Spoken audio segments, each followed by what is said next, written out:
Well, good afternoon, and thank you very much for the opportunity to be with you today. I have a confession to make. My knowledge of best practice teaching and learning theory is at best slender, and I do hope that you will indulge a perhaps poor and clumsy use of various terms around technology and learning and all of those sorts of good things we've been hearing about today.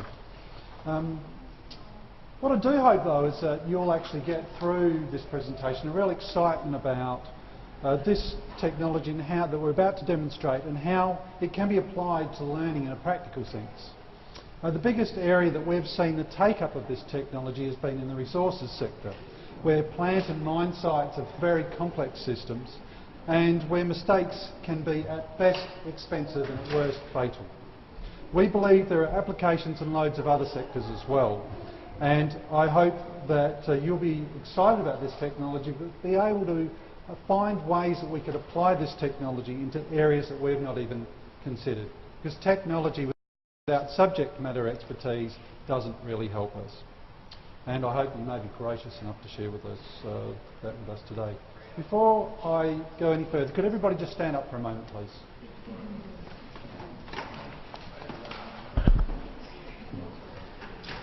Excellent. Can you please sit down? The mind can only concentrate what the seat can endure, so hopefully that helps a little. So the next little bit, what we're going to do is we're going to show you some examples of this technology in action, and we can provide somebody with the opportunity to be a bit hands-on with the Oculus Rift, which you can see here. This person's quite ecstatic about it, so we'll see. So what's the challenge? Much of the way that induction training is delivered on-site is in a traditional way. It's in that stand and deliver kind of approach coupled with PowerPoint and some workbooks. And as you can see, there's different levels of engagement that can be achieved with that. But despite the best efforts in course design and delivery, there are still people experiencing issues. And when Mr. Death knocks on your door, this is really something we're trying to avoid. So one of the things that we've been trying to focus on in terms of the sentient team was how could you create training that was much more lifelike, to be able to demonstrate effectively scenarios that cannot be adequately described with words alone. And simple inattention can have catastrophic consequences. It's easy to say, but it's difficult to get changed behaviour. And here's an example.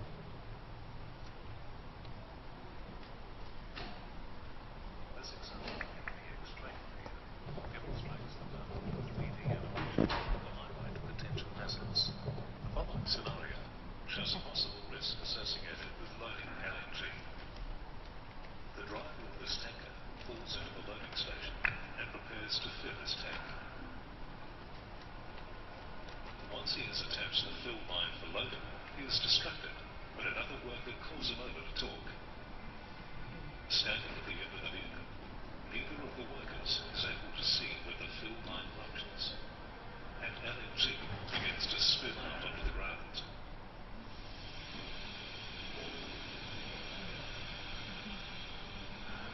As this occurs, the liquid begins to evaporate, gradually diluting the oxygen to create a highly explosive vapor cloud.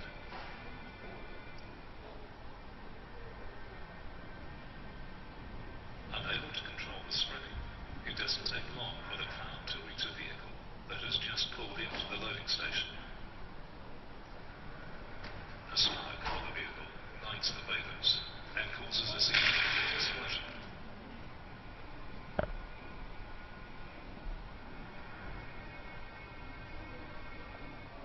The two workers at the rear of the tanker were killed instantly. Multiple workers in the surrounding area were injured from 5-degree and received 3rd-degree burns. If the driver had not let himself be distracted at such a critical moment, this hazard could have been avoided, either by stopping the leak before it was too late or evacuating, so the danger to people was eliminated.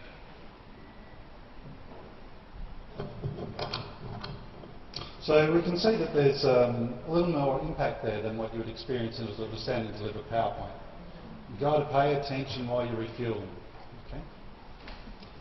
So there's some other challenges around competency training. High-cost equipment cannot be stopped for training purposes.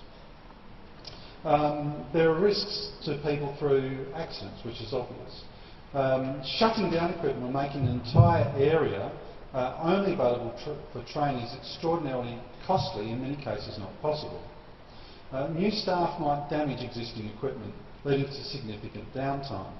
And proof of learning isn't really recorded, other than notes of activity. It's also impossible to do a refresher instantly. So what we've seen that some clients that Sentient have been working with want is that capacity to conduct that training on demand, to be able to do that off-site as well as on-site, in other words, bring the training to me, to make it much more experiential, to be able to see proof of learning. How do we see some evidence that people have actually gone through and understood what needs to be done and shown us that they can actually execute accordingly, and a low or no cost way of refreshing that learning. So here's a different example of drill rig competency training.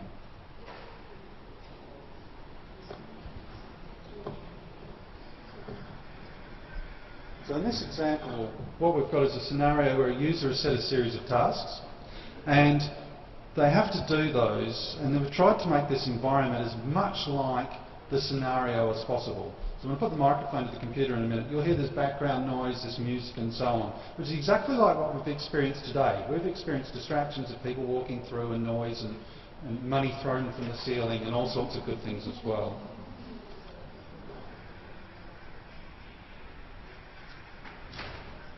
The noise is a little bit more subtle in this. But effectively what somebody has to do here is to actually do this plant to get this up and running. Rotate the locate switch to the in position. Can everybody hear that okay? The pipe loader will move into position over the rod on the rod rack. Then close the clamp around the rod.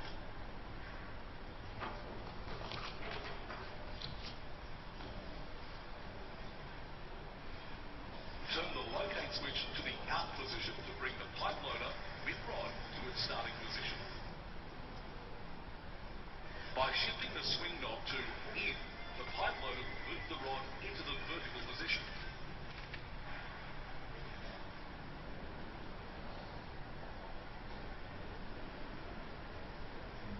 Once in the vertical position, the locate switch is moved to in, which will swing the rod toward the centre of the rig. When it is central to the float box, stop the inward swing. So you get the idea in terms of how that operates. If somebody's doing that training, they've set a series of tasks, and if they fail on that twice, and they have to resubmit it and do it again. But you can actually see through the evidence there that's being tracked what somebody's done, whether they've actually completed the training appropriately and actually completed it accordingly. And around the simulation space, there's a lot of discussion around comparing software simulators to physical ones. The thing about physical simulation, particularly in those areas where we're talking the northwest, where there's very expensive equipment and gas rigs and so on, is that they're generally a physical device. They've got all the controls that you physically would use, but they're very expensive to build. The people have to go to the device to do the training, so being able to refresh is a difficult thing. Software simulators, and this is what's exciting about the technology here, is that they're fast to create. They're useful to be in scenarios where the equipment which needs training on isn't actually built yet. And a wide range of consequences and tests can be developed without actually harming people or the environment in doing so. So I'll show you an example here. So in this particular case, what we've got is a very expensive spreader conveyor in the tens of millions, if not hundreds of millions of dollars. As you can imagine, this is a piece of kit that needs to be used constantly. It cannot be stopped. If this is used inappropriately, then there's potential damage to people, but there's also a huge potential clean-up problem that's required to be solved afterwards. What you're seeing on the screen now is various component parts of that bit of kit, so that you can actually choose when you're going through a training process to understand the certain components within there and what they actually do. In this particular case, you can see that the buttons there at the bottom are the actual buttons, and controls are actually in the unit itself. And what we've got here is a view from the cabin. Now, the demonstration that is actually set up at Sentient involves 3 large monitors arranged in a U-shape, and I tell you, sitting there, it's really like being there, other than the fact that it's 24 degrees, not 50, and I'm not covered in dust and not having a very hard hat and so on. But it gives you a real kind of good idea as to what is possible. And the thing about this is that it's interaction in terms of the controls. You're telling somebody what they need to do, and then you have to get them to do it, and they have to be able to demonstrate that they can do it.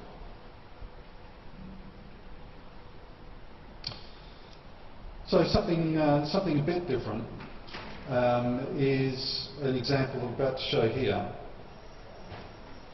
And this is an iron ore train loadout scenario from the perspective of somebody using the actual CCTV system that exists there. So the controls that they're using are exactly like the CCTV systems that exist in this loadout facility, and they can navigate around using that and be able to see a simulated view of what they would actually see on the site. What that means is that for the company concerned is that training scenarios can be developed and risk scenarios can be developed that are simply not practical to be able to try and show any other way on site. For example, a derailment. For example, underfilling of carriages, some other issue. There's a whole bunch of scenarios that can be easily developed in software, but not easily developed on site.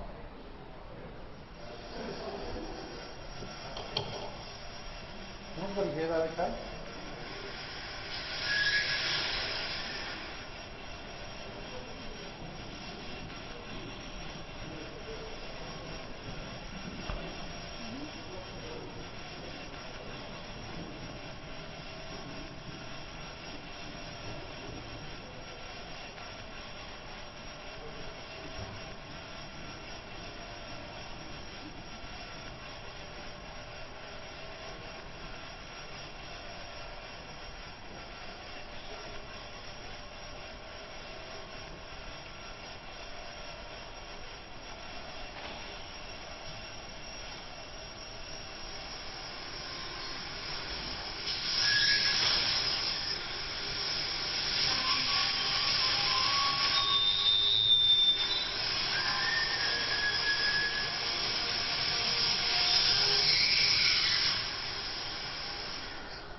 So you can see, to an extent, this is a much better environment than being there, isn't it? Because you can turn the sound down on the squid, but you also don't have to worry about the dust and the noise and the temperature and all that kind of stuff. But you get a real clear sense of what that looks like in there. Now, I found that really interesting when I first started talking to the Sentient team, because I've been doing a lot of work with a couple of mining companies who'd actually asked me to help them put a CCTV system in exactly that kind of scenario. To be able to see it like that is quite incredible. There was another project I was working on with one of the mining companies to put CCTV gear on the front of locomotives for the auto hold for the driverless trains that are coming forward. We lost about 3 months backwards and forwards trying to work out where we're going to locate those cameras. And the simulation software that Sentient's developed that allows you to walk in to a locomotive, move around, open cabinets, all of this kind of stuff. If we'd had that available at the time, we would have saved 3 months and probably about $30,000 or $40,000 in flights to site and all that kind of stuff. If you've ever tried to stop an iron ore train to get on it, it just does not happen. It's really, really difficult.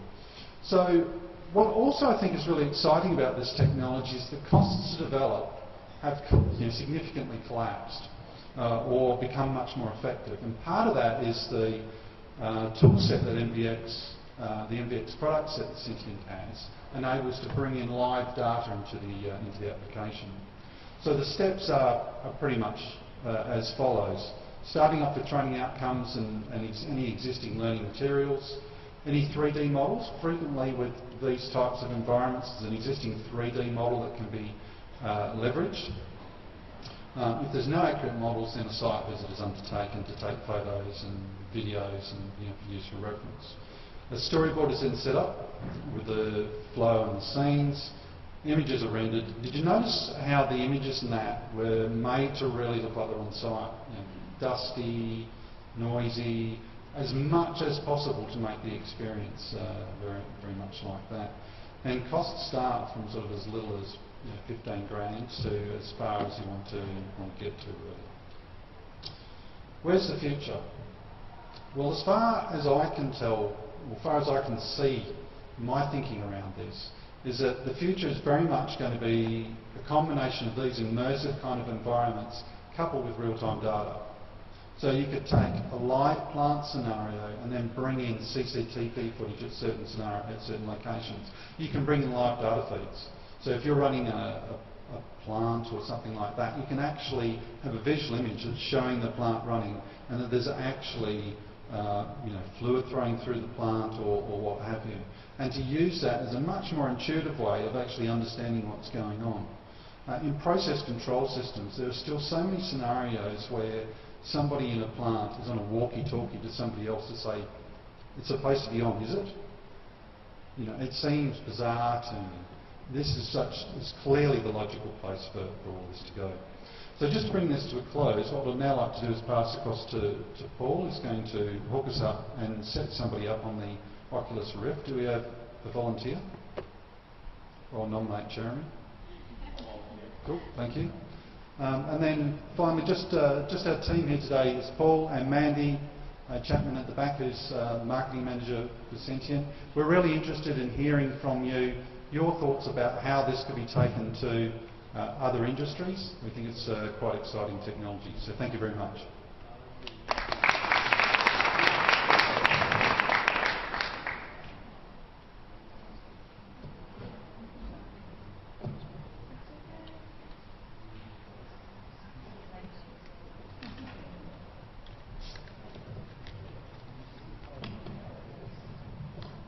Have we got any Call of Duty fans in the audience? Yeah? So if I yell out 360 no scope, you know what that means?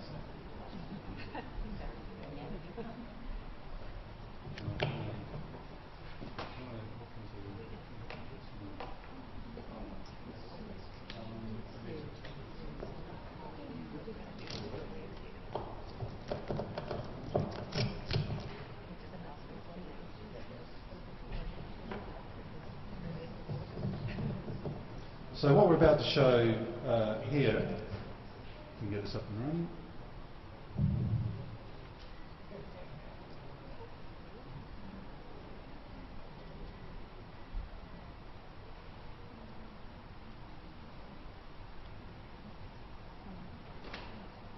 Might need to see it on the laptop. Can you see okay? What we're hoping to do is actually be able to pull up and see what's being seen here and pop it up on the screen so you can see what's on.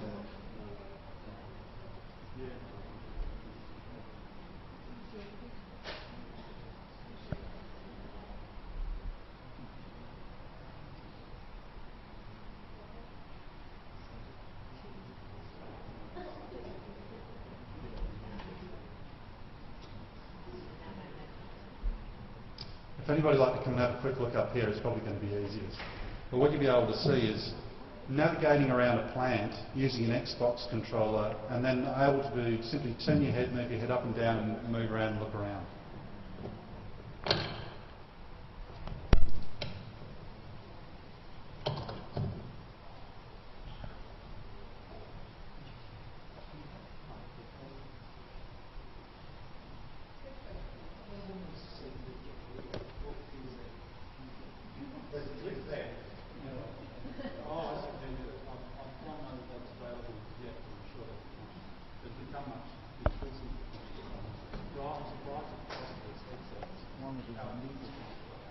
It's quite scary because they have this alleyways and there's zombies like coming towards you, so you have a gun and you have to shoot them in the head, and shoot them in the head they die, but if you shoot them in the arm they start charging at you, and they don't just charge one, like the whole floor of them start charging at you, and so you're standing there like that, and then